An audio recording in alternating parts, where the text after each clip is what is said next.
like a flower, no, I'll let you bloom to the waters of my fantasy. Let your soul feel this harmony. Push it closer, call it to zoom. Let me ignite every part of you. Spell it out, mama, tell me what you're feeling.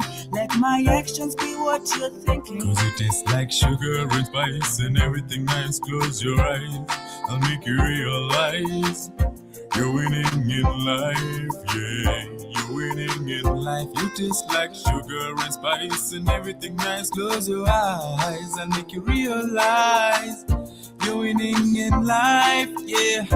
You're winning in life. Call me a number one, baby. You can call me a Superman. Chochote utataka nitakupa.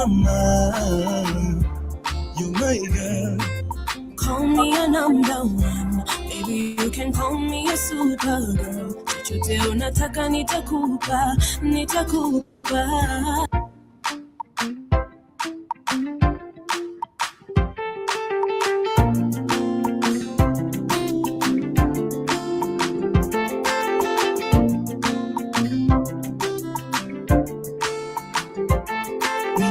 Like a flower, no, I'll let you bloom to the waters of my fantasy.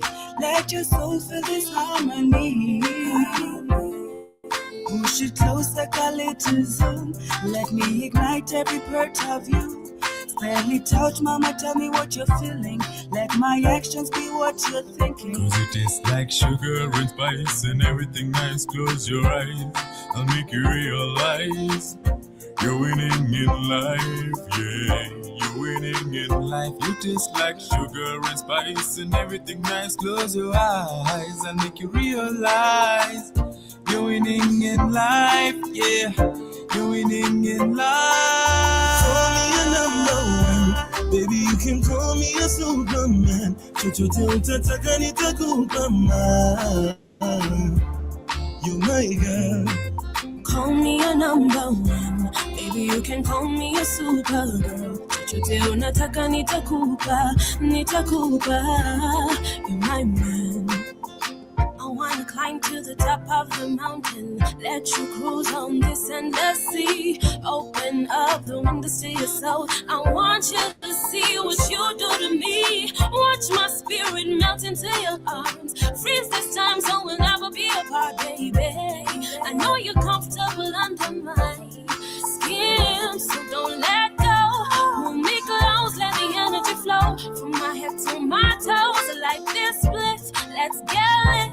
Wake back up, then we do it again, baby. Call me a number one, baby. You can call me a Superman. Chochote utataka nitakupa. You my girl. Call me a number one, baby. You can call me a supergirl. Chochote unataka nitakupa, nitakupa. You're my man. Somebody call for my girl, call for my cure, call for my lover. Cause when the sunlight's at west side, you're always gonna be my number one. Somebody call for my man, call for me cure, call for my lover. Cause when the sunlight is at west side, you're always gonna be my number one.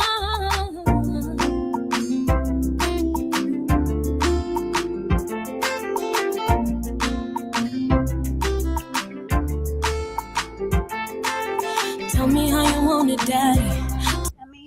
Tell me how you want it. Happy. Tell me what you want, I'ma make you happy. Wagwan. Happy, I'ma make you happy. Happy Wednesday. Tell me how you want it, mommy.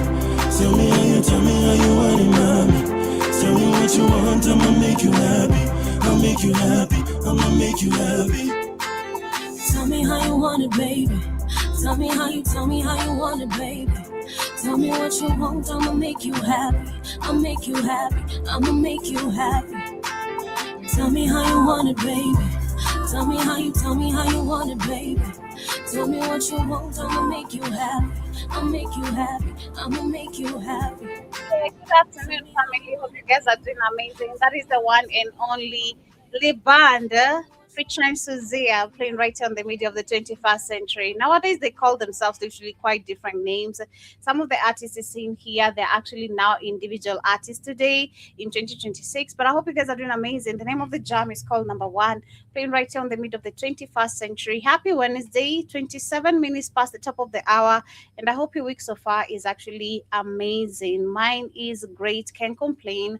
Literally loving the tone of the day. Today it's not really that cold. It's quite chilly, but it's not really that cold like it's been for the past few days. It's quite a little bit sunny. I can say it's doable. I can do it's doable. The weather is doable for me today. It's not really that cold because I didn't have to wear like something super heavy. But I hope you guys are doing amazing on your end. Hope your day is amazing and fantastic, rather starting with an amazing high tone and wishing you a beautiful one. And of course, welcome to the Pan African Bliss today as we talk about some few amazing conversations of what is trending across Africa. We're going to be starting with how some of the Malawians actually have been confirmed dead. That is in South Africa after, of course, the anti-immigration xenophobic behavior that we've been seeing happening in South Africa, in which, of course, the Malawian government has requested thorough investigations and justice upon the lives that have been lost. We've seen countries like Ghana, Nigeria taking a very serious action when it comes to evacuating their people actually in the country because of the current xenophobic attacks that are happening or actually facing other Africans who are in that particular country. We're going to also be discussing about the HIV increase in the 254, where we have over 1 million, that is 1.48 million Kenyans who are currently living with HIV. That is according to the new data status. And of course, it's crazy because we're discussing about this for the past few weeks, and we actually saw that most of the people actually measure HIV with their eyes. It's crazy. You just look at a person and you're like, nah, they don't look like they have HIV. They don't look like they have STDs. Instead of you guys going to the hospitals and getting the right, cure or the right, precautions before engaging into sexual activities. Much more of our conversation also is going to be coming from Burkina Faso as we focus, of course, in Niger, or as we focus on Niger, them actually submitting a formal bid to leave the International Criminal Court, which is actually a very amazing news. We're going to be looking at some of the transformative or amazing good news that are coming from Burkina Faso, because I think it's been a minute since we talked about something positive majorly. I don't want to dwell in anything negative, being honest today. I feel like that is not the energy I want to carry as of today. So today we're going to be talking about something a little bit positive on what Burkina Faso has been doing to make the country actually move forward in terms of infrastructure, industrial development, and of course, when it comes to industrial development, talking about so many things which have also created job opportunities to many young Burkinabe people. So those are our top discussions of today, as we look at also how Niger actually is looking forward to actually leave the International Criminal Court, which I believe is actually super amazing. But those being our top conversations, remember you can also download our app on the Google Play Store.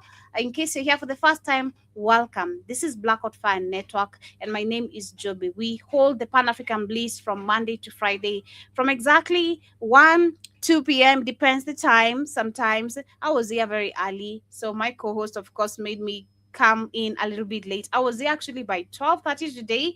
I came actually an hour early actually today for my show. So we do hold this conversation every Monday to Friday, of course, from 2 to 4, depending on what conversations we have. Sometimes, of course, trending, we might hold the show a little bit longer or a little bit shorter.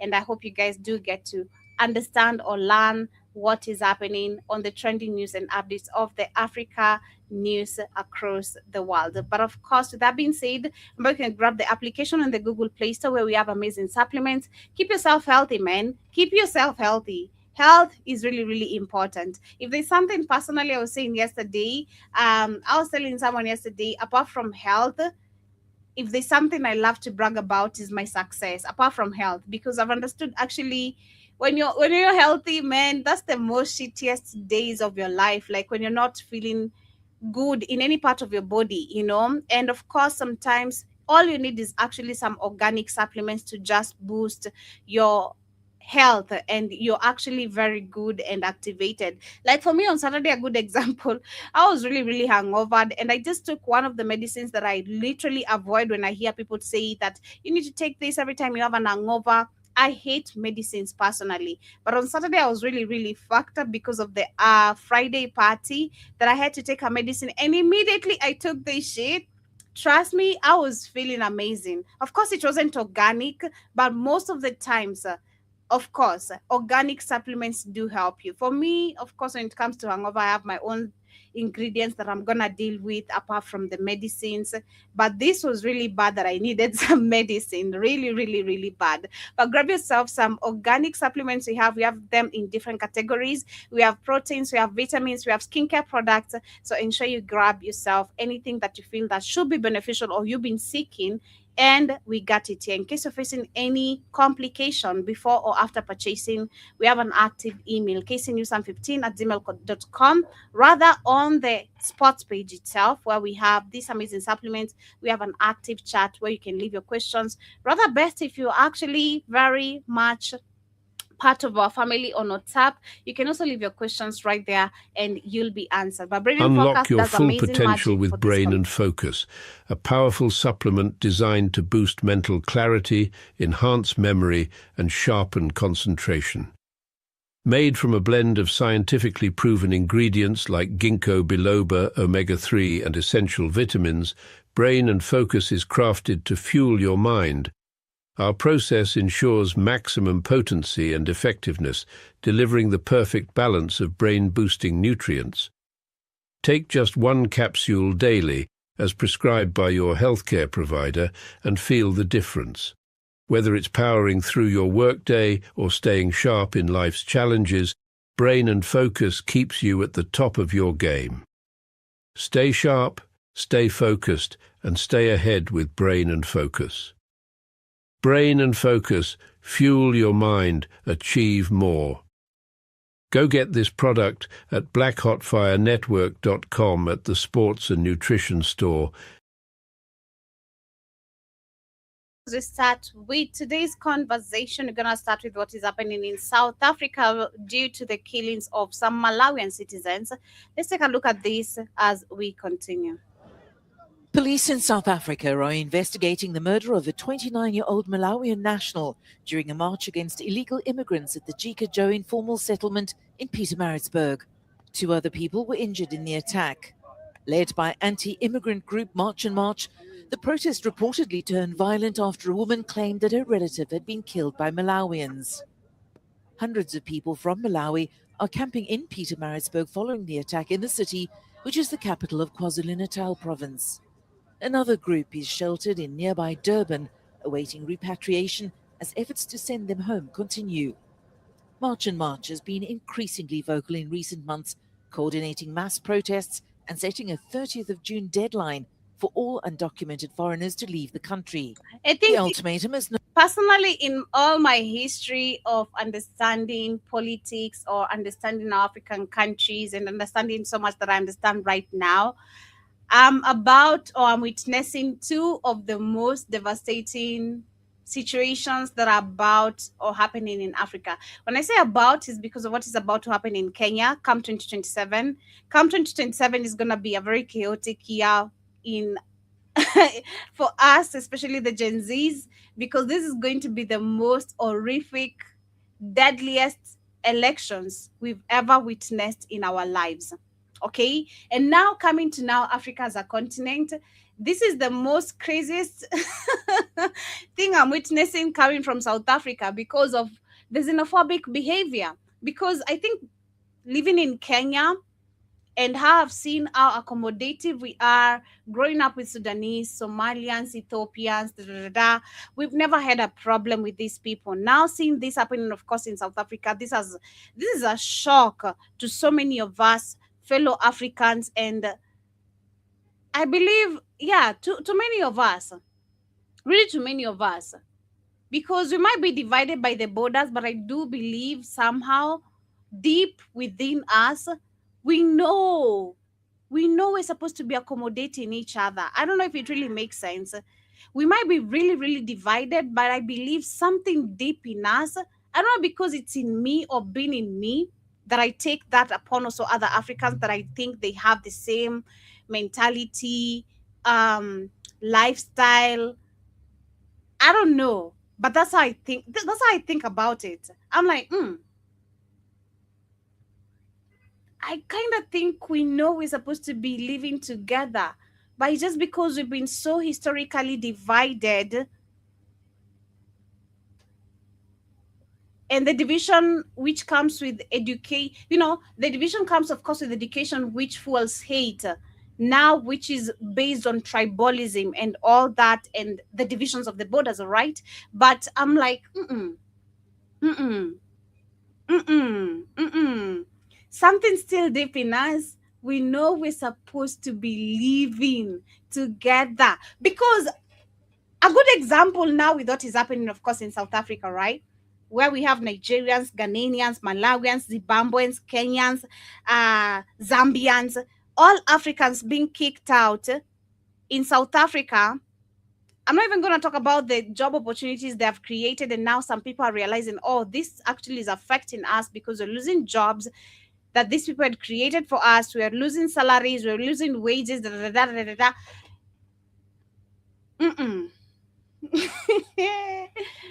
This shit is really, really deep. And I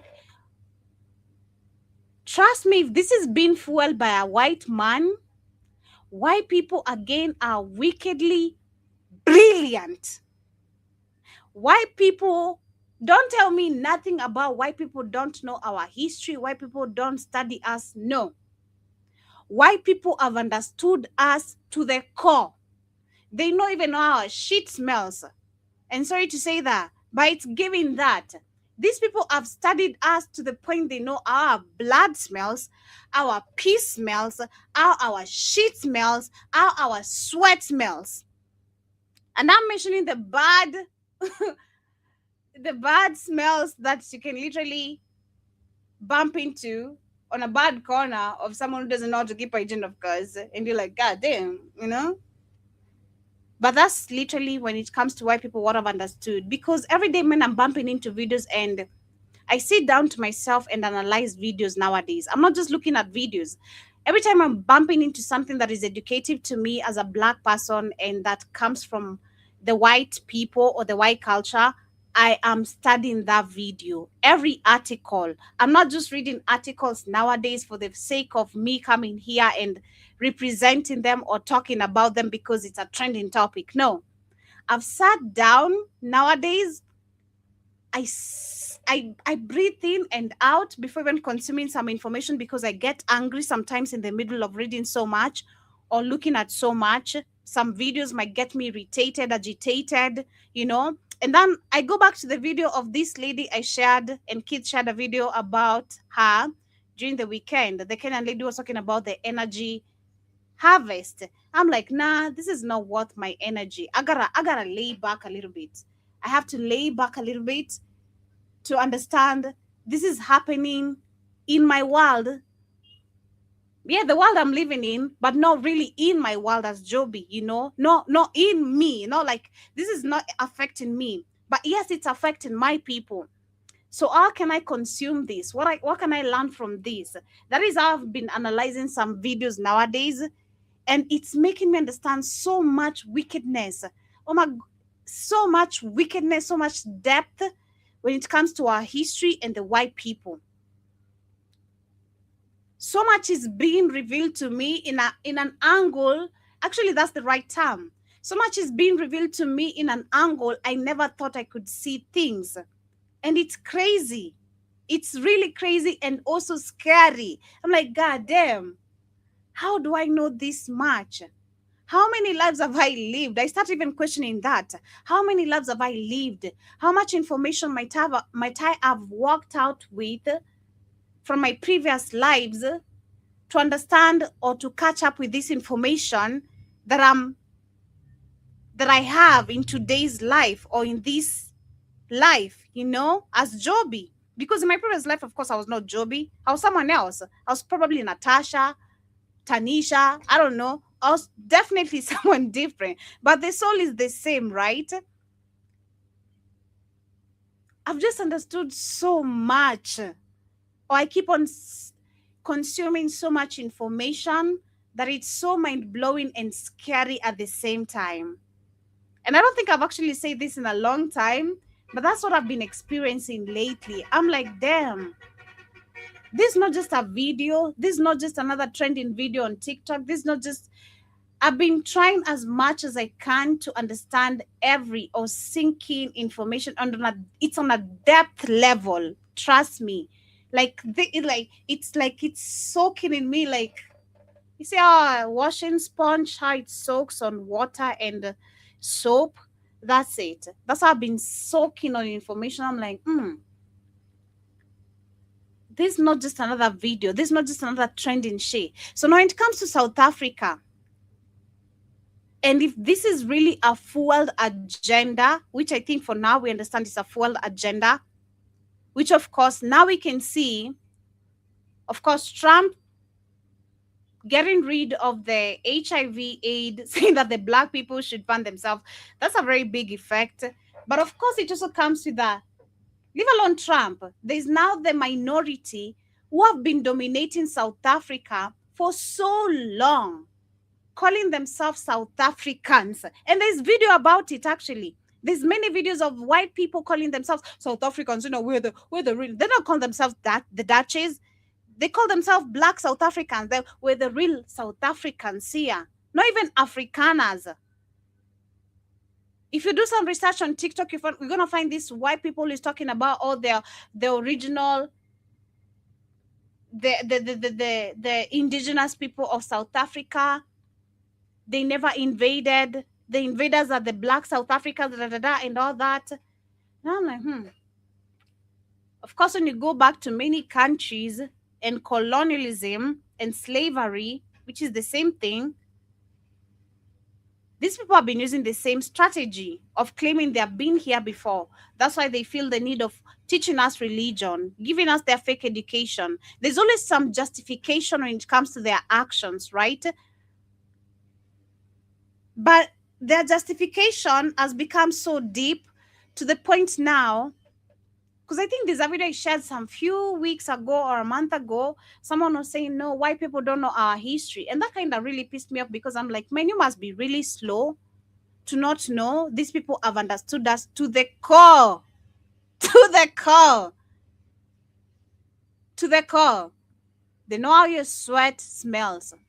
Every black sweat. Because black people smell different too. There's some people who have conch sweat. There's some people who have like some really, slight sweat. There's some people who have like really, really bad smelling shit. There's some people who have like really, if you drink like especially on a daily, your piece is gonna be smelling alcohol. Best sure of that. Or it's gonna be, I don't know, it's gonna be looking very, very bad because you don't hydrate, you're just always drinking alcohol. So these people have studied us to the depth. And this is working in their favor right now. Whatever is happening in South Africa might make South Africans lose their country. And to the point it's going to be too late for you to recover your country, because you're going to want to run to other countries.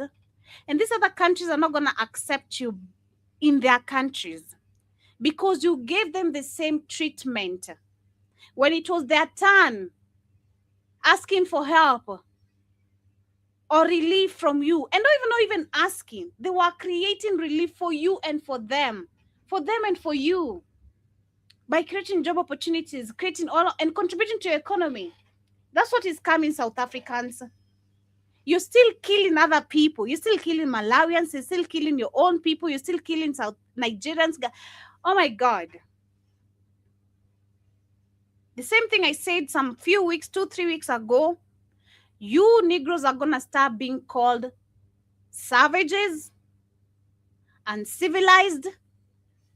They're going to go back to the same thing I've said, justification of their actions. White people will find a way to take over South Africa completely. Oh my God, you're not ready. You just know. You don't have no idea. That's what I'm saying. I'm understanding now everything and in depth, but slowly. I think personally I've understood I'm a slow learner. That's why sometimes Keith is gonna tell me some stuff. I'm like, nah, you know. I've understood I'm kind of a slow catch up of some things. There are things I'm gonna catch up quick, but there's some things I'm gonna take my time to understand them and based on my own pace. And I've actually understood that and accepted that, actually, for real. I've understood this for a very long time. I'm like, I need to settle with this, you know. Not every time I'm gonna sink in with information directly. I just need time to find my own way of understanding it and in a slow beat. And that's what is actually happening to me now when it comes to South Africa. This country is going to be under attack. Just watch. They are very quick. They were saying yesterday, remember the video I shared yesterday? This guy was saying, oh, you've been living here since 2007. It's almost 20 years. You're welcome. You're one of us. Now, you're not going to be calling them one of you because they don't even give a shit about you. If, as a matter of fact, they want you out, they see you so backward by what you're doing. You have no goddamn idea. They see you so backward by what you're doing to fellow Africans. They see you so backward. Why people see you so backward and you're giving them reasons to justify their actions upon you when it comes to killing you? Because I think I've understood this system and racism so well at the same time. Like, why people will always find ways to justify their action because they know the system also favors them. That's it. Everything we're dealing with globally is based on race. And where the race goes back to the system because the system is built on race, favorism. Oh my goodness. So shout out to South Africans, man. No legal backing, but has already led thousands of people from other African nations, including Ghana, Nigeria, Malawi, and Mozambique, to flee. Tensions are escalating ahead of planned anti-illegal immigrant demonstrations across the country on the 30th. Law enforcement has ramped up its operational readiness across all 9 provinces. So mind you, they're supposed to be leaving. Everyone who is not South African, they're supposed to be leaving by 30th of June. Nobody who is not South African should be in South Africa. The plans in place to protect communities, infrastructure, and public spaces. Yeah, so that is what is happening. That is what is happening in South Africa. Man, I can't wait. I'm waiting. The boycotting, there's a lot that is about to, of course, currently it's effective, but I don't feel it's effective enough. I don't feel like, man, it's not effective enough. It should be effective the way you see the Strait of Hormuz is affecting many countries. That's where South Africa should be. Begging on your goddamn knees because you depend on the rest of the world. What do you produce? What do you do? You're like the rest of the African countries, depending and waiting on other people to import back to you. What do you do? Nothing. Maybe the only thing you've done is import HIV in Kenya, because I don't understand why the rate of HIV in Kenya is rising. Look at this. 1.48 million Kenyans are currently living with HIV. This is according to the latest data released by the National Syndemic Diseases Control Council. Women and girls are bearing a disproportionate burden for the epidemic as compared to men. Despite this, Kenya has made notable progress in the fight against HIV, recording declines in mother-to-child transmission and maintaining gains in treatment coverage. However, new infections, particularly among adolescents and young people, continue to pose a major challenge. Despite decades of progress in HIV prevention and treatment, Kenya continues to face a significant HIV burden, with an estimated 1.48 million people currently living with the virus. According to the National Syndemic Disease Control Council, the national prevalence now stands at 3.22%.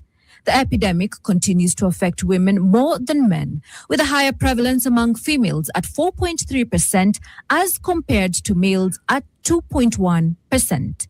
Children remain among the most vulnerable groups, with 69,330 children aged between 0 and 14 years currently living with HIV. In 2026, Kenya recorded 13,936 new HIV infections. Adolescents and young people continue to account for a significant share of new infections at 41%. Adult new infections stood at 10,539, while the new infections among adolescents and young people aged between 15 to 24 years were 4,321. Out of all the new HIV infections, 62% occurred among young people and young adults aged between 15 and 39. Health experts are particularly concerned about the high rate of infections among young people, underscoring the need for targeted awareness campaigns, testing services, and access to prevention tools. Meanwhile, Kenya has recorded progress in efforts to eliminate mother-to-child transmission of HIV. The rate of mother-to-child transmission now stands at 8.04%, a drop from the recorded 9.3% in 2024. Kenya still records approximately 14,000 new HIV infections annually, including more than 3,000 among children. At the same time, people living with HIV are living longer and increasingly require more integrated services that address non-communicable diseases, mental health condition, reproductive health needs, and other chronic illness. Ladies and gentlemen, the change. Now, remember, of course, the rate of HIV is going to increase because we have these testing vaccines that have been going on across Africa. Testing vaccines. How sure? Because this goes back to a certain conversations we had, I think me and Shmani, and we're talking about how comes America never shows any patient from America, from Asia, not all these white or whatever people, non-African people. How comes we never see any type of example of anyone who has been cured by HIV and AIDS through these vaccines? As a matter of fact, if you remember, when we had the US, the American government funding African countries forcefully to accept these trial vaccines, to accept some money that is going to be funding cancer, HIV, and other future pandemics. We had one of our trials right here in Kenya, and I reported that.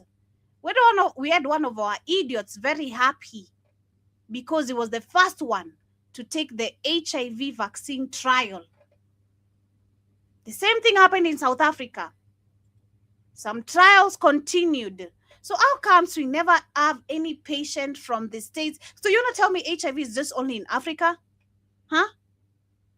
Or HIV is just only spreading among East Africa? Of course, you know the rest of the world, some people also have HIV. Don't play on my face like that. So how comes we have none of these patients who are dying, in need to live long and healthy? We have none of them who's coming as an example of how they have been used with these trials to be actually a good example of they are being cured by those vaccines. Why must it be Africa? That is always actually where the trials must happen. Huh? So which actually, for me, if you ask me why the rate of HIV is increasing, is because of the vaccines we're taking and we have no goddamn idea what we're taking. Man, thank God, being honest, for the longest time, I think for the last 1 year or two, being honest, personally, I've not been so reliable on hospitals as much.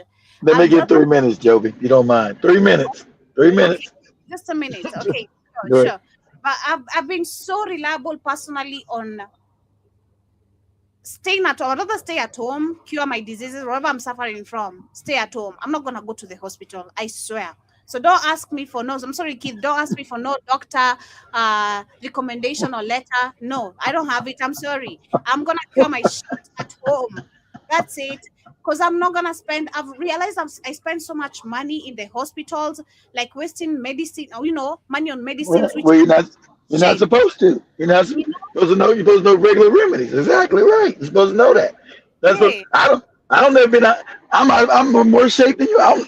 You ever see me go? I ain't been in the hospital like 35 years. I don't more than that. Exactly. I don't even get sick. For me, every time I get maybe a stomach ache or whatever I'm suffering from, I don't go to the hospitals anymore. What I'm gonna do is actually I chat GTP that shit. I'm like, what are the natural remedies I can use to do this and this and this? And it gives me the remedies and I try that. If it works, cool. If it doesn't, I know by the next day I can be okay to come to work. Period. You figure it out. Figure it out. I'm not going to the hospital or chemist to get medicine that I'm not gonna take. Because I've been seeing her throw away so many medicines that I've not taken. I'm like, damn, this is a lot of use, man. Shit, I'm not gonna do this shit anymore. So for the last 2 years, actually, I've not been going to the hospital like that. The last time I was in the hospital was during my leg, actually, especially. Yeah.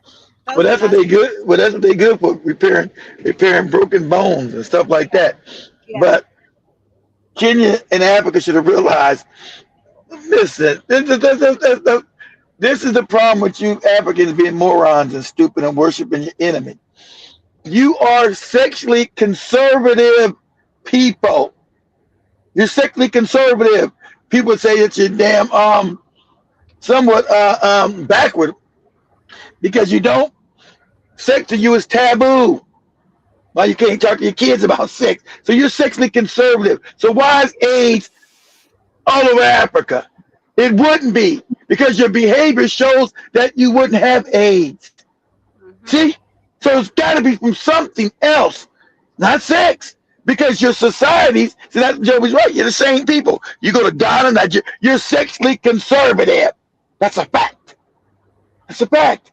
That's why Joey goes to tell this, you got a little bit short skirt. Oh, you're going to hell. What are you doing? You're sexually conservative.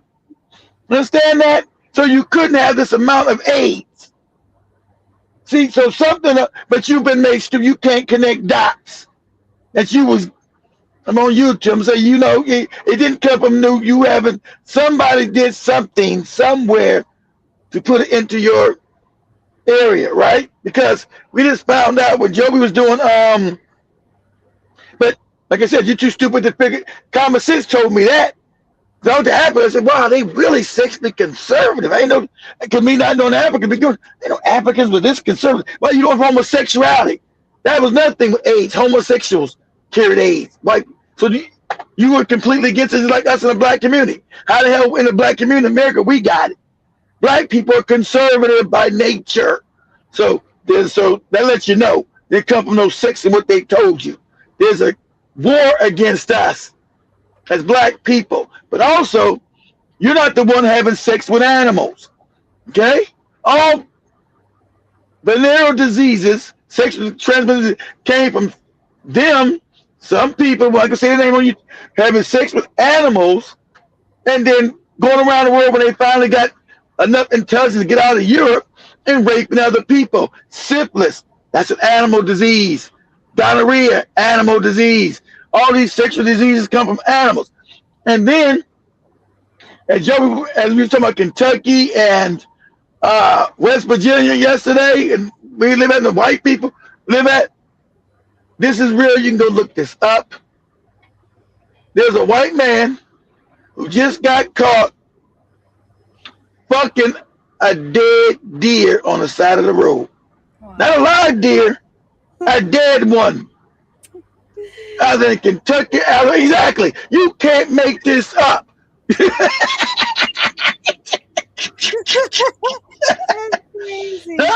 And so it's a little bit more than crazy, Joby. Who's gonna like the black lady asked, you people, you Neanderthals, you people, how does your penis get hard for not just a deer, but a dead deer? So She said it was out of Kentucky, Alabama. Just got caught on the side of the road fucking a dead deer. But I'm like, what? I'm like, what? I know if it was lying, they fuck it, but a dead one? But anyway, so understand, guys, these diseases don't come from you. They're not because you have sex. Because as Africans, you're sexually conservative. You're conservative people. See, and getting to know each other, you should know that. Except for the South Africans, because they got all white people down there. Everybody got that homosexual shit because their minds have been altered by these white people. But every African from Kenya, Ghana, Nigeria, Burkina Faso, no matter what religion you're worshiping, this Christian sanity, this Islam nonsense, has nothing to do with you being conservative people. You're conservative, especially sexually. You're sexually conservative. From Tanzania to Angola, because you're the same people, same culture. So, question should be, how's AIDS blood like this? How's AIDS constantly going up in Africa? So, you got to figure that out, Africans, and stop. Your leaders are dangerously stupid. Because this ain't hard to figure out. You should know your people. I'm African, but I wasn't born in Africa. And me being in Africa as an anthropologist, noticing behavior, I'm like, wow, Africa's really sexually conservative. And I knew even my own staff, we never talked to our fathers about sex, and then that's taboo because they're sexually conservative. I ain't even my staff to me. I'd already been to Africa and seen it with my own eyes. I said, wow, Africans are conservative like hell. They're conservative. Okay, wow. Because I wouldn't have known that growing up till I wasn't. Wow. So then I said, oh, no, this age thing don't work. This age thing don't work. This is a lie. Because Africans are conservative. And that's all of Africa. They might have a little bit of variations, but as a whole people, wherever you go, Africans are sexually conservative, baby. So AIDS didn't just pop up in no Africa, nobody having no sex. That's a lie. So that means your enemy has been practicing war against you. And your leaders are dangerously stupid or woefully ignorant, because there's no way you don't know that this ain't from your people. There's no way you don't know that. There's no way you don't know. Especially when you heard the South Africans, white man tell you, we've injected these Negroes with AIDS. We did that. You think they did it in South Africa? You think they stopped? When they openly, like Joby said, South African white people saying South Africa belongs to them. They're not even saying no more. They're saying now, remember they told you to go back to Africa. They're saying that because they know all their countries are dying. They're openly saying, who said Africa should belong to black people? They said all of Africa. Who said Africa should belong to black people? That should be ours too. Nobody said, who died and left Africa to African people? Who died and left them? If they can't defend it, we should take it all back over again and just take all of it. They're openly saying it again, guys. Openly. They're openly saying Africa should belong to them. So I'm done talking to Joe. We have a show back. I'm gone. It's crazy. It's crazy. Thank you for your point, but let's health landscape. And being a slow learner, those are things as a fast learner, slow learner. You absorb things when you absorb it at your own time. Doesn't have to be fast. Yeah, no fast and slow. That's when you're able to absorb things. Because some things I'm slow in, some things I'm fast in. Some things it takes me to get, oh, now I get it. It is when it clicks for you. Okay. Really like no fast time or slow time. Just when it finally clicks and you understand all the pieces. But some things I'm slow at. I'm like, but I didn't get that. Wow, can I get it? Shit. Okay. So, all right. Sense. Thank you. All of financing realities require us to rethink how we organize, finance, deliver health services. Health officials note that treatment interruptions among mothers continue to contribute to new infections among children. According to the National Syndemic Disease... I do bet you there's actually, of course, an African remedy, natural remedy that can get rid of these viruses. Literally. Number one, of course, I do believe one of it is detoxing. Detoxing from all the bullshit you take, you know, and living organically, literally, and if possible, so close to nature. So close to nature. I mean, nature where there's waterfall, a lot of trees growing. There's just nothing but just nature. Nature. I don't know, but I do believe. I do believe personally. Like that is just. I do believe there is. There is how you can just get rid of these viruses out of your body if you find the right people who have the right information, find the right remedies. Of course, Africans, we've lost our knowledge of even understanding which roots, what leaves to tap into, but it's there. It is there. It is there. These viruses can be gotten rid of. I don't care what you tell it, but it's there. There's something we can mix together, boil it, drink for a whole month or 2 months, 6 months. I don't care. And you're going to be okay. You're going to be okay. Because understand, we're dealing with this is just some chemicals that have been forced into our bodies and damaging our cells. So how can you repair your cells? That's where you go back to. Understand every cell. Which cell are you dealing with? You know, this is how we go back to the real science. Which cell are we dealing with when it comes to HIV and AIDS? How do you cure these cells individually? It's that very simple. I'm not even a doctor, but I think I have so much knowledge. And I don't even know what the F this knowledge comes from. But I do believe it's that way. Which cells are being damaged during HIV? And how can you start curing these cells? Which are the best natural remedies to use, mix up to cure these cells? How long are you supposed to use them?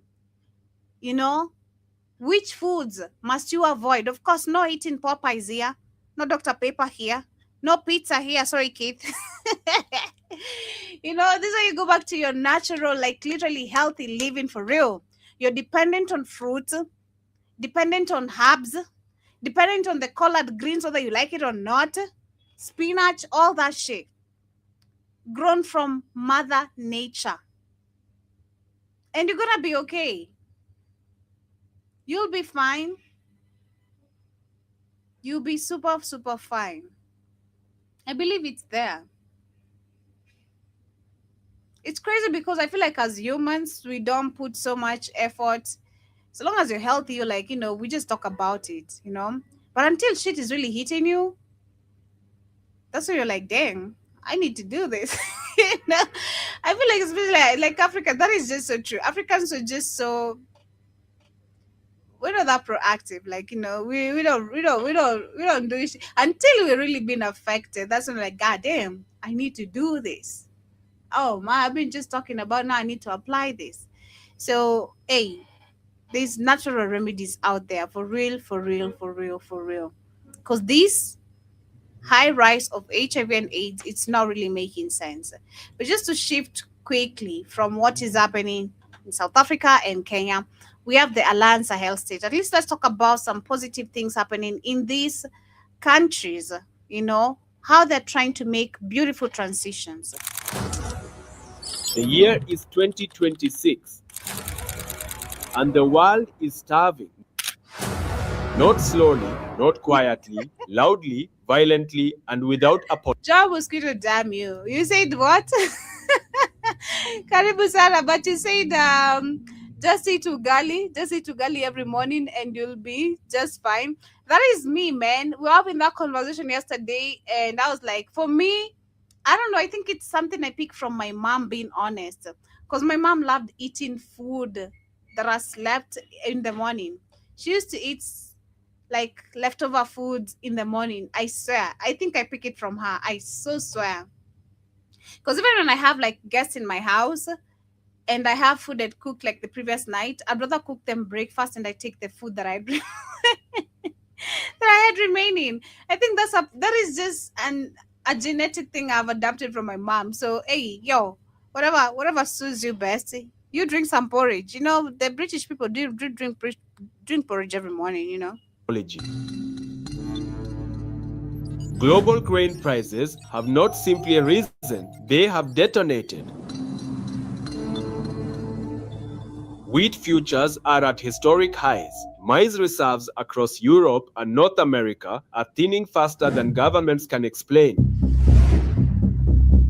The supply chains that once fed billions are cracking under the weight of climate shocks, geopolitical wars, and decades of agricultural negligence dressed up as economic policy. From the bread baskets of Ukraine to the silos of the American Midwest, the story is the same. Less grain, higher prices, more hunger, and the poorest regions on earth, the ones that were never truly part of that global food system to begin with, are being told to tighten belts that were already cutting into bone. The Sahel has had this story before. For generations, the people of Burkina Faso, Mali, and Niger have watched their food security dangle like a carrot by international markets they never controlled. They have watched their harvests priced by commodity traders in Chicago and Paris. They have watched food aid arrive with conditions, with cameras, with politicians making speeches about generosity. Which we talked about yesterday, the aid which comes with conditions and where it has kept Africa, and which we're looking majorly at Kenya, how the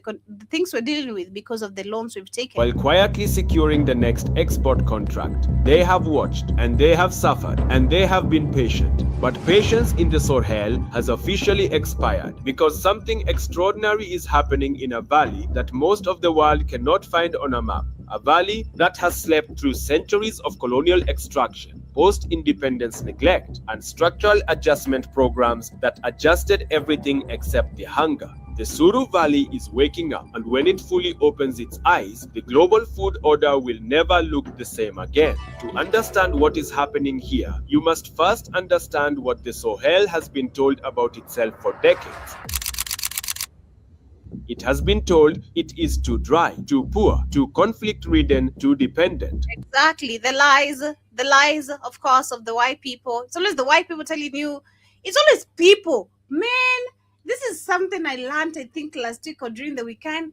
It's always people who have not done shit, don't got shit, haven't been in shit, haven't tried shit, always telling you how to do shit. And pardon my language. Literally. It's always people who have done nothing close to you, haven't even attempted. They're not even close to even attempting what you've done. Can't even attempt do what you've done. Always telling you how you've done shit wrong. It's always them. Or how you don't know how to do it.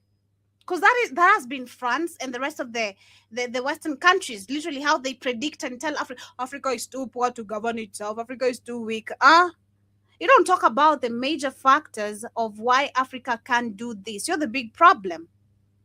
But also realistically, literally, that's how the humanity that's how humanity has been dealing also with itself. I understood this and it actually hit me in a very wide level of many experiences I've had in my life. I'm like, God damn, I didn't even realize this. It's always people who have not done shit, haven't attempted shit, don't know how to do shit, won't even try to do shit, always telling you how to do shit. Make that make sense. Make that make sense, because it doesn't to me. And get the hell out of my face immediately. That its people lack the capacity, the technology, and the institutional framework to feed themselves at scale. These were lies dressed as economic analysis. The Suru Valley alone, a fertile floodplain threading through the northwest of Burkina Faso, holds enough agricultural potential. The river that gives it its name flows with quiet, patient power through soil that agronomists have known for decades is among the most productive in the sub-region. It was never the land that failed the people. It was the systems built around the land that failed them. Colonial trade routes designed to extract, not to feed, post-independence governments more focused on urban political survival than rural agricultural investment. International development frameworks that encouraged cash crop dependency and discouraged the kind of sovereign food infrastructure that would have made aid unnecessary. The Sahel was kept hungry, not by geography, by design. And now the military leaders of the Alliance of Sahel States, forged through fire, legitimized through the fury of populations who had simply had enough, are dismantling that design piece by piece, brick by brick, irrigation channel by irrigation channel. They are not asking for permission. They are not waiting for a World Bank feasibility study. They are not holding press conferences to announce intentions. They are building. While global grain markets burn, the Alliance of Sahel States is quietly constructing the most ambitious sovereign agricultural infrastructure project in the history of the West African Sahel, and the Sawar Valley is its beating heart. The shift being engineered here is not a policy tweak. It is not a development program with a 5-year sunset clause. It is a civilizational reset, a fundamental reimagining of how the Sahel relates to its own land, its own water, its own food, and its own future. The model being built has a name. It is called the Sovereign Agricultural Fortress, and it is exactly what it sounds like. A fortress does not beg for grain. A fortress does not check international commodity prices before it decides whether its children will eat. A fortress produces, stores, processes, and distributes, all within its own walls, on its own terms, by its own people. This is what is being built in the Seru Valley, and it starts with breaking the chains that have held Sahelian grain hostage for far too long. The first chain to break is dependency on volatile international markets. For too long, the food security of Sahel nations has been tied to price fluctuations in markets thousands of kilometers away, controlled by players with no stake in Sahelian survival. That dependency ends with the construction of a sovereign food production system capable of supplying the domestic needs of the Alliance of Sahel States without reference to what is happening in Rotterdam or Buenos Aires. The second chain is the subsistence trap. Millions of smallholder farmers across the Sahel have been farming survival for generations, producing just enough to eat, never enough to invest, never enough to scale, never enough to escape the cycle of poverty that keeps them permanently vulnerable to the next drought. Because that's the trap. That's the trap. And that's the trap most of the African countries, if you look at today, where we're being pushed to actually trap ourselves into with the GMOs, vaccinating our cows. Now, after we vaccinate our cows, now we start importing meat, like what Kenya is trying to do from America. The top jaw and the down jaw. Oh my God, are you kidding me? That's the trap. The next flood, the next shock, the sovereign agriculture fortress model replaces subsistence plots with integrated large-scale production units that give individual farmers the infrastructure of industrial agriculture while keeping the land in local hands. The third chain, and perhaps the most insidious, is the chain of post-harvest loss. Across sub-Saharan Africa, it is estimated that between 30 and 40% of all food produced never reaches a human mouth. It rots in inadequate storage. It spoils on broken roads. It disappears into the gap between production and distribution that no amount of farming genius can bridge without cold chain logistics, proper silos, and transport, infrastructure worthy of the harvest it is meant to carry. This chain is being broken too, and the tool being used to break it is the most powerful force in human history. Not foreign aid, not international goodwill, not development loans carrying interest rates that ensure permanent indebtedness. Sovereign infrastructure investment, funded by the people, built by the people, operated for the people. The Sauru Valley is no longer sleeping, and the grain chains are already beginning to crack. There is a sound that the Sauru Valley has never heard before. The sound of concrete mixers running before dawn. The sound of steel beams being welded into silos tall enough to hold the ambitions of an entire generation. The sound of solar panels being angled toward a sun that, for the first time in this valley's modern history, is being put to work for the people who live beneath it, rather than the interests of those who live far above them. The infrastructure of sovereignty is not a metaphor. It is physical. It is measurable. It is rising from the earth right now, and it begins with water. The Soru River has always been there, patient, consistent, quietly powerful. But for most of the valley's modern history, the river and the land around it existed in a relationship of missed opportunity. The water flowed, the soil waited, and the people watched, farming where they could, surviving on what little traditional irrigation methods could deliver to fields that should have been among the most productive in the entire sub-region. That relationship is being fundamentally redesigned. Massive automated irrigation networks are being carved into the landscape with a precision and ambition that would have seemed impossible just a decade ago. Channels that follow the natural contours of the floodplain are being engineered to carry Soru River water deep into previously arid plains. Land that has never been farmed at scale. Land that has been waiting for exactly this moment. The scale of what is being built is difficult to comprehend from the ground. From the air, the irrigation grid spreading across the Sauro Valley looks like a new civilization being drawn onto the earth, because that is exactly what it is. But irrigation without reliable power is just an expensive deed. This is where the solar revolution enters the story. Solar-powered pumping stations are being installed at strategic intervals across the irrigation network, drawing water from the Sarau and pushing it through the channels with consistent, reliable force that no diesel engine could sustain economically over the long term. These stations do not depend on fuel imports. They do not depend on international energy prices. They draw their power from the same sun that has beaten down on this land for millennia, and they will continue drawing that power long after the political fashions of the current global moment have changed beyond recognition. The energy sovereignty built into this irrigation system is not an accident. It is a deliberate architectural choice by military leaders who understand that every dependency is a vulnerability, and every vulnerability is a chain. By powering the water infrastructure with solar energy, the sovereign agricultural fortress of the Soru Valley becomes genuinely self-sustaining in a way that no imported fuel-dependent system could ever be. Water moves through solar-powered channels, but Let me say one more thing else, Joe. Can you hear me? Yes.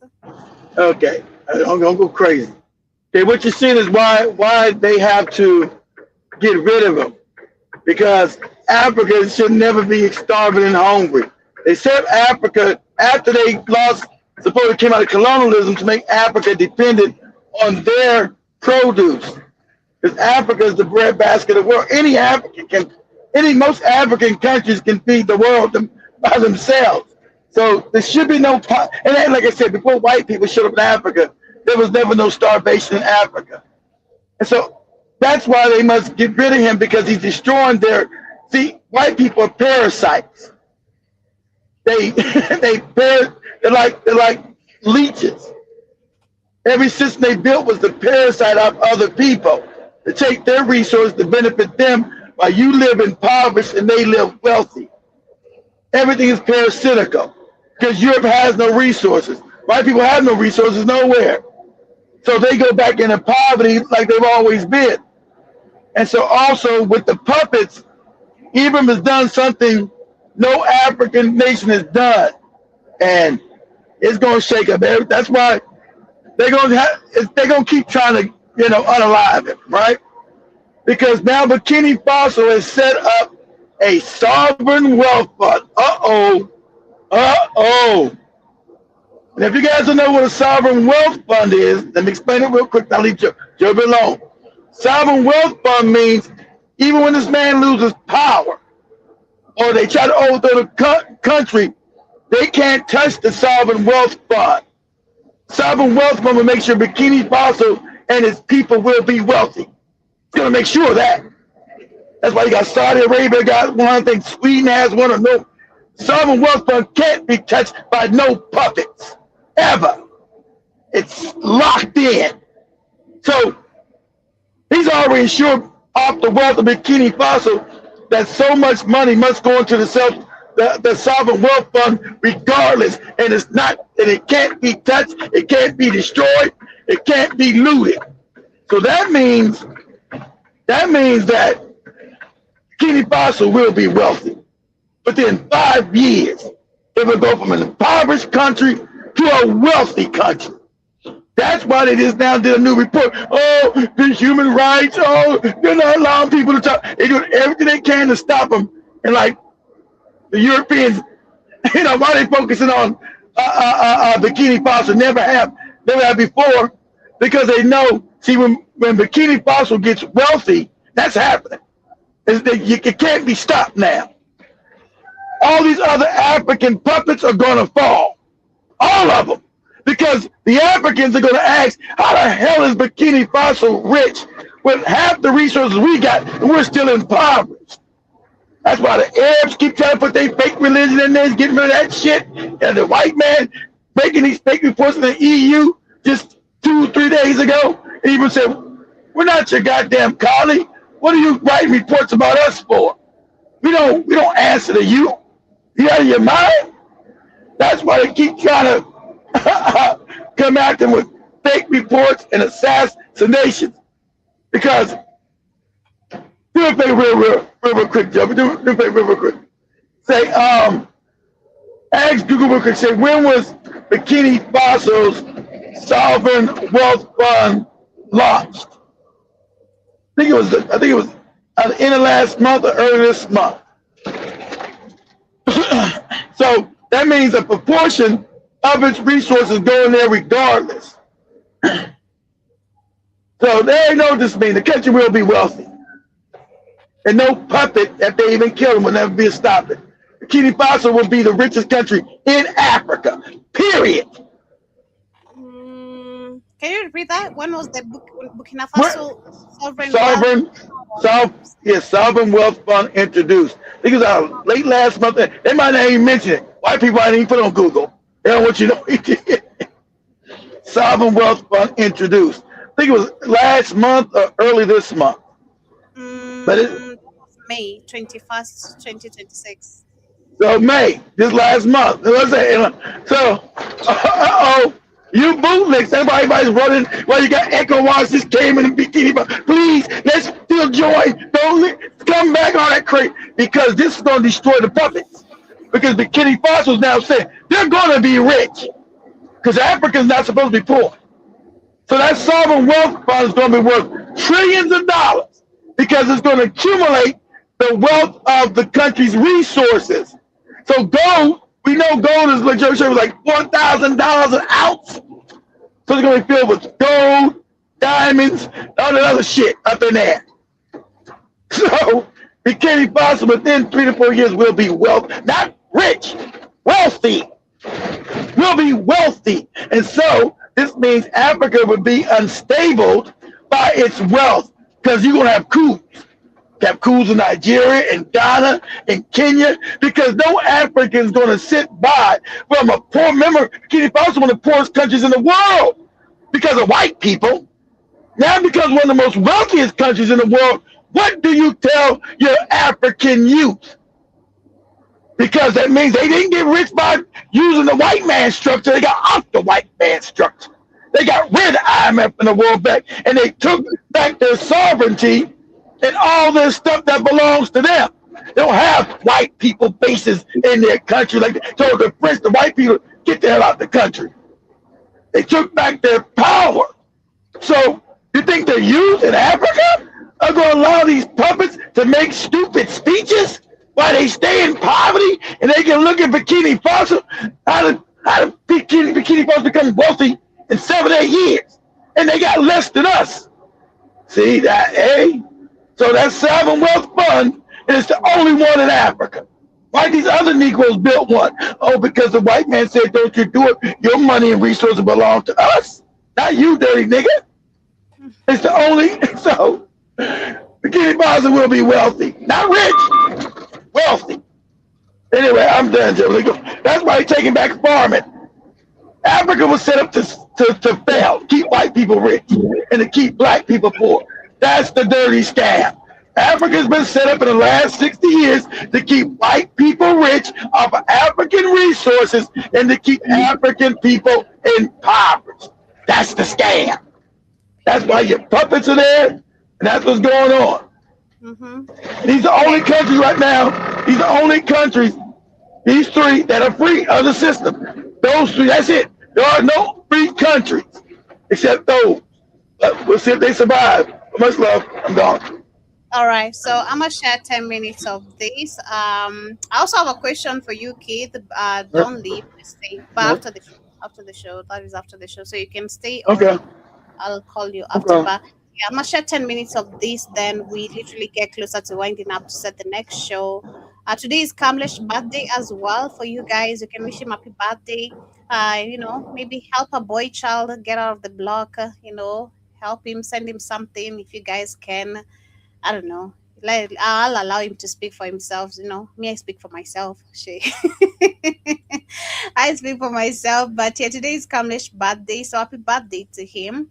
And wishing him more amazing years of health and life. Water alone does not create food sovereignty. You also need the right seeds. The pivot to high-yield, climate-resilient wheat and maize varieties specifically bred for Sahelian conditions is one of the most consequential agricultural decisions being made in the valley right now. For too long, Sahelian farmers have been encouraged to grow what international markets wanted. And remember, you say introduce a new punishment for prisoners. You said instead of prisoners going to prison to serve a year, lifetime, or all those years, your punishment is going to be you joining the farming sector of farmers, serve your years while actually participate on the contribution of the economic growth, which was actually by farming. So you're going to be part of the farmers, you're going to be given some chores to do on a daily basis or whatever, but you're not going to go to prison, which I actually feel it's really amazing, because if you also go back to our system of imprisonment or prison. That's how it was, Joby. We didn't have no prisons in Africa. You worked out that just like you just said, doing stuff for the community. So that's why you get rid of the white people in their psychopathic structures. There wasn't no prisons in Africa. Nobody locked nobody up and all this kind of stuff. Because that's why you didn't have violent crime in Africa, because Africans weren't criminals and Africans weren't impoverished until the white man and his system was implemented in Africa. Exactly.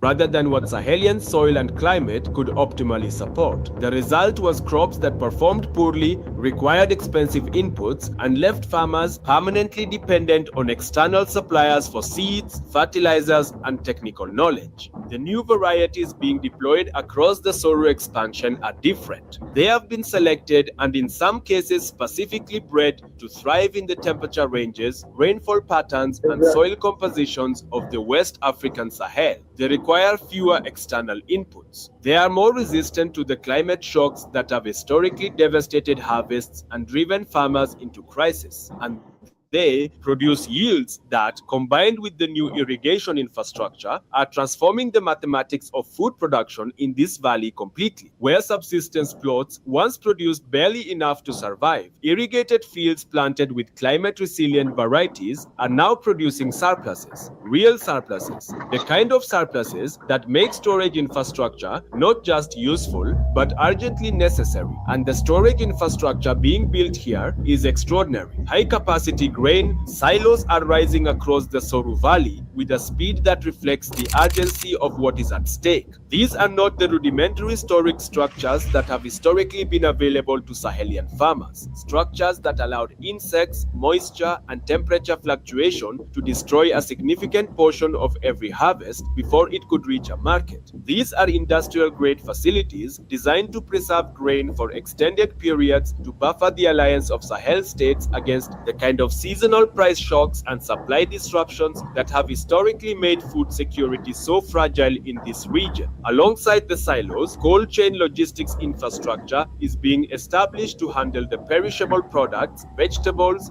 dairy, meat that a truly comprehensive food system requires. The cold chain is arguably the most technically demanding piece of the sovereign agricultural infrastructure puzzle, because it requires not just facilities but an entire network of refrigerated transport, reliable power, and trained operators working in coordination across long distances. The Alliance of Sahel States is building all of it, and connecting all of it are the new transport corridors that represent perhaps can't be having shit go off it.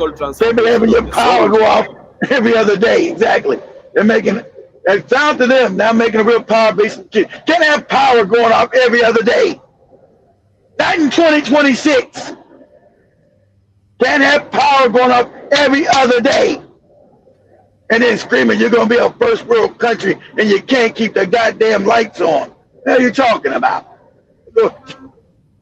Roads capable of handling heavy agricultural transport are being constructed to link the valley directly to the urban centers of the alliance, Ouagadougou, Bamako, Niamey, with a directness and quality that has never existed before. These roads are not just agricultural infrastructure, they are statements of intent. They are the physical embodiment of a decision made at the highest levels of the Alliance of Sahel states that the people of this region will no longer be geographically isolated from the economic value of their own labor and their own land. When a farmer in the Saru Valley harvests wheat, that wheat will move quickly, efficiently, and profitably to the people who need it without spoiling, without being intercepted by middlemen who extract value while adding nothing, without disappearing into the structural inefficiencies that have historically stolen so much of the wealth generated by Sahelian agricultural labor. But perhaps the most powerful element of the infrastructure being built in the Saru Valley is not the silos or the roads or the irrigation channels. It is what happens inside the processing plants. Localized industrial midpush processing facilities are being established across the valley with a strategic purpose that goes far beyond simple food production. These plants are designed to ensure that raw agricultural products, wheat, maize, groundnuts, sesame, are transformed into value-added goods before they ever value added. You never let it leave again, Africa. You got everything. I'm not shipping shit to no fucking Europe or no Asia. It will be processed here. The money will be made here, or you don't ever get it. Exactly. You don't extract your wealth to other people and then ship back poverty. I don't know what moronic, and all African countries did it. You bootlicking niggas from the 60s. You coon-ass niggas destroyed Africa so my family can have a library and all this other goofy shit. Don't even make any sense. Shout out to damn MAGA foolie. These shit don't even make any sense unless you're retarded or drunk. You should have been built this shit. Why am I shipping all my shit to Europe to make them rich, or Asia to make them rich, then I ship back poverty? It don't even make any sense unless I'm retarded. Go ahead, Joe. Wheat becomes flour, maize becomes animal feed and industrial starch. Oil seeds become cooking oil and protein meal. What was once exported as a raw commodity, priced by international markets and processed into profitable products by foreign industries, is now being transformed within the Alliance of Sahel states, keeping the value added by processing inside the regional economy where it belongs. This single shift from raw commodity exporter to processed goods. That's why your cooking oil goes down from 800 Kenyan shillings to goddamn 3 shillings because it's made in the country that it's produced in. Not shipped back to you in some fancy package and you go to the store and buy it, buying back your own shit at a higher price. Crazy. Go ahead. Multiply the economic impact of Sahelian agriculture by factors that make conventional and that's why they need to kill his ass. Look embarrassingly conservative. The infrastructure of sovereignty is being built, and it is being built to last. Abundance is not a gift, it is an engineering problem, and the Alliance of Sahel states is solving it. The word abundance has never sat comfortably in the same sentence as the Sahel. The global narrative about this region has been constructed around scarcity of water, of food, of stability, of hope. That narrative has been repeated so many times in so many donor conferences and emergency appeals and devastating news reports that it has calcified into something that most people treat as geographical fact rather than what it actually is, a political choice that has been made and can be unmade. The engineering of abundance in the Soru Valley is the unmaking of that choice. It begins with water, because in an arid region, everything begins with water, but it does not end there. The 2026 expansion of the automated irrigation network across the Soru Valley represents the largest single investment in agricultural water infrastructure in the history of the Alliance of Sahel states, and And unlike the irrigation schemes of previous development eras, which were often designed with foreign expertise, built with foreign labor, maintained with foreign technical support, and quietly controlled by foreign interests, this expansion is being engineered from within. Sahelian engineers are designing the channels. Exactly. Sahelian construction workers are building them. Sahelian agricultural scientists are determining the cropping systems that will use the water most efficiently. And Sahelian farmers, equipped with training, inputs, and institutional support that previous generations could only have dreamed of, are the ones whose hands will ultimately turn the engineered potential of this system into actual food on actual tables. The automated elements of the irrigation network are particularly significant. Traditional irrigation systems in smallholder African agriculture have historically required enough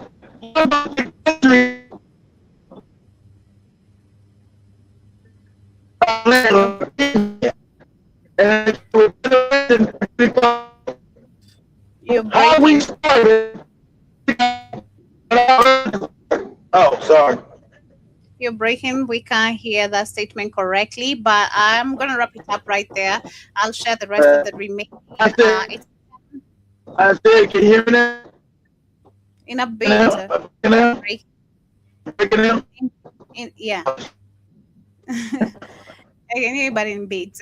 But yeah, it's 10 minutes remaining of that video, literally showing the amazing transformation that Ibrahim Traore has done for the Burkinabe people. And that is what Africa really genuinely needs, because these have been dreams and promises that have been sold to us without any actions being done. A good example is like what you saw with yesterday in Kenya. You can see how Ruto has been promising people in the next 6 months, and there's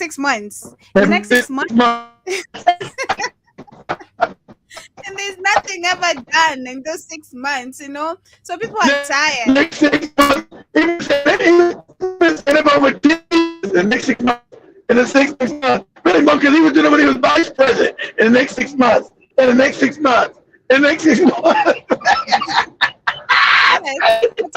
Promises, and sadly, Burkina Faso or the Alliance Sahel state is going to spark a lot of reaction from the rest of the African countries. As we wind up literally on our conversation. That's what I was saying.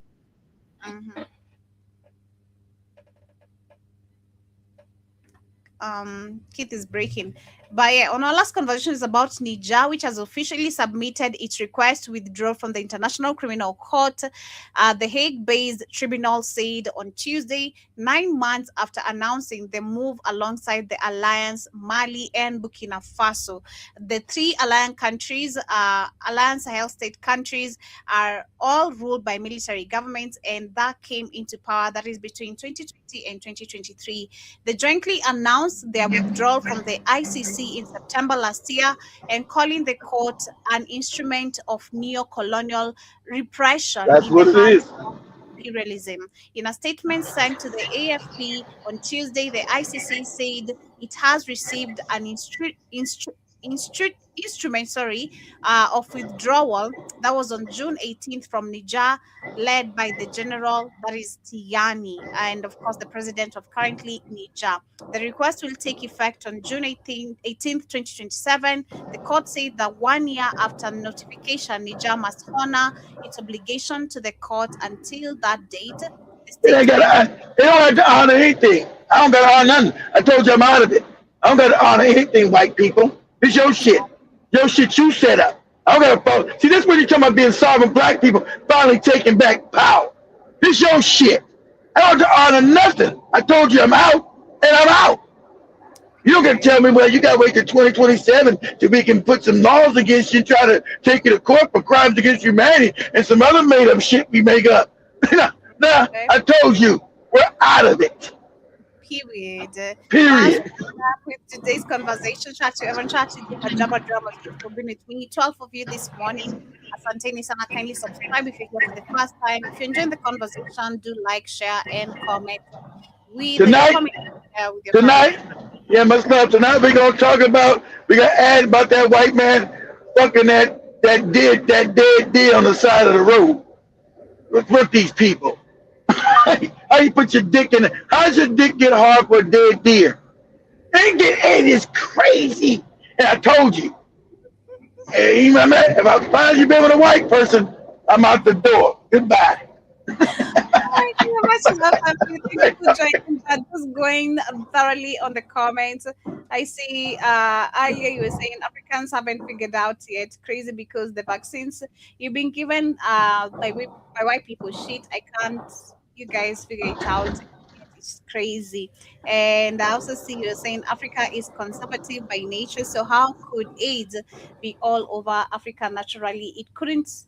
It purposely wiping out the morons. And Jaba Jaba also say the same thing, adding that AIDS was originally called greed, Uh-huh. infectious disease. It was. Interesting, brother. But I also see you saying Oh, that I you believe didn't know the that? That's true. Yeah, I also see you saying I believe the virus is put in foodstuffs and tampons, etc. But it's in many stuff, of I think course, so many too. many things. Saying correct, Africans are conservative sexually. And then Jiba Jaba says lace streets and party drugs with it. And then says probably it's in the ugali or other common foods. And not in the ugali, please. Pass with that, Shay. Hell no. Maybe it's probably the smoothened neck bone. It's probably from that smoothened neck bone. Be careful. Or maybe that grease that is used to preserve meat. Be careful. Today is Wednesday History Day, so be careful, I'm gonna be bringing some more information. But I see Drama says yes, right? Detoxing the lymphatic system exactly, and says Jabba says correct, Joby. There are natural cures for it. Yes, because I believe when you look at, if you understand the cells, the body cells very well, and you understand which cells are affected by HIV, and then you do your research correctly. This is not just any Google type shit. You gotta look for herbs Exactly. Good. seriously and look for people who also know these herbs and how they actually help cure these cells specifically. So I Well, feel like for us and it's dealing with funny, HIV, Dr. Sabi cured HIV 20, 30 years, 40 years ago. HIV, Dr. Sabi cured it 40 years ago. same. So why? So Yeah. it's very simple as that. Like I'm saying, I'm not even a doctor, but I have this information. So please shout out to me.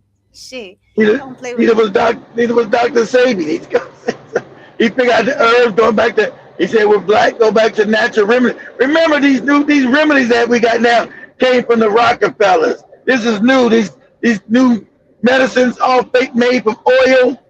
They're to make money. They're not to cure anything. So your natural remedies were meant to cure you. Go back and start studying African. Also, you guys know, also let me explain this. When you're an African, you have a magnetic field around you, and plants respond to you. We communicate with nature because you, as an African, you're part of nature by naturally. So whenever you're sick, talk to the plants around you. They will start growing what your body needs. This has already been scientific proof. As an African, that's if you say, but how do they know about all these herbs over here? Because the plants have a symbiotic relationship with you. So if you're sick, start talking to your plants around, the trees and the plants around you. They'll start growing whatever you need to heal you. See, the white man calls it witchcraft, witchcraft, because they can't do it. They're not connected to nature. You are, because you are the gods. Yeah, and also to know if you're fucked up so more, try planting maybe plants, and if they don't respond, you're really fucked up. You're really fucked up. If you try planting trees and they don't respond, like they're not growing, it could be tomatoes only, just some simple shit. You're really fucked up. You need to cleanse yourself really, really bad. I don't know about all that junk. I need to get started plant. Yeah, You just gotta learn. You gotta learn how to plant shit. No. Because the people do that repeatedly and still the plants won't grow. No matter what you plant, it never grows. You're fucked up. You're really fucked up. So work on yourself. I don't know about that. if animals are scared of you, like cats and dogs, even you can't touch a donkey, you need to cleanse yourself, because when you touch a donkey, I'm scared touching of a donkey, but because it bites. I never touched a donkey in my life. I never been around a live donkey ever. Yeah, but have you tried planting trees? Maybe been around cats, dogs, of course. Of course, dogs love me. Cats don't like me. Cats don't like you? That's Cats know I don't like. Cats know I don't like cats. You don't like cats. I don't trust their ass. I don't like cats, but they like me. They always just come into my There you house go. and I feed them. There you go. They all like, yeah. I seen your video with the cats. Had a bunch of cats in your house. Yeah, I seen it. That's that. I get that. I get that to kick them cats in the head. Get your ass out of here. This is adorable. I love them, but I also see you are saying as a spiritual person, ask the planet around you to grow what you need. Exactly. And there are people who still do that. The universe will respond to them because they're fucked up. For real. I'm not even joking. I don't know about all that. And then John says, Keith, they just opened a new Popeyes around the corner from where I live. I'm gonna go. Go and check it out. You guys know what is it? It's almost July, so I haven't been. It's been like, remember a couple years ago, I stopped for 2 years. It was like, was that 2023 to 2025? Yeah. No, 2022 to 2024. I started again 2024. I just stopped again. And in November 2025. So yeah, it'll be almost a year in a few more months. It's almost July. I ain't ate no Popeyes at all. When Joby did that story, I'm probably like, I can't fuck with this Popeyes. This ain't even real meat. Yeah, you gotta find a Joe bone meat all there. Bottom in the middle. Be careful, man. But shout out to Directors for joining us this morning. I also see Jamoso saying, Joby, you have to give Keith 30 minutes on every show so that he won't keep interrupting. Man, I've allowed him for today only. It's not every day. Yeah, I'm not going. Exactly. She want to tell me something. That's all. I don't be on her show. I only get on that shit. Yep. And then says, I've touched a lot of donkeys. I don't know about the donkeys though. Yeah. Donks. You've touched a lot of donks? No donkeys? What's donks? The hell are donks? Let me see. I don't know. Who? Donks. What's that? Oh, donk. You talking about butt cheeks? That's a car. That's a car called a donk. D-O-N-K? Yeah, that's a type of a car. Drum mosquito, right? Yeah, I don't think. Who wrote that? John Mosquito. You see, this type of a donk. Okay. All right. I didn't know. Shout out to him. I never heard that. That's a donk over there. Donk is a slang for booty. Donk-a-donk. Girl, you got a donk in a trunk, girl. You got a donk-a-donk. It's an old slang joke. It's not like late. That's like some shit 30 years ago or some shit. Hey, that's a slang. You guys with your slang. Yeah, because it's short. Because it's short. It's also short for donkey. You got a donk. You got a donk-a-donk, or short for donkey booty. Much love from you. Some beautiful rest of your morning. That has been my time. This. Don't be too skinny for a donkey booty. Got a donkey booty, girl. Go ahead, Joe. I'm not too skinny. I'm there. I'm there. I'm just there. I exist, but I'm not skinny. I think Jamani got a donkey booty. The one who should call skinny right now is Spikes. I'm not skinny. Skinny is Spikes. Spikes is so skinny. Spikes is always so skinny. Don't eat, just drinks alcohol. Spikes is always skinny as hell. Like that. Man, you eat. Yeah.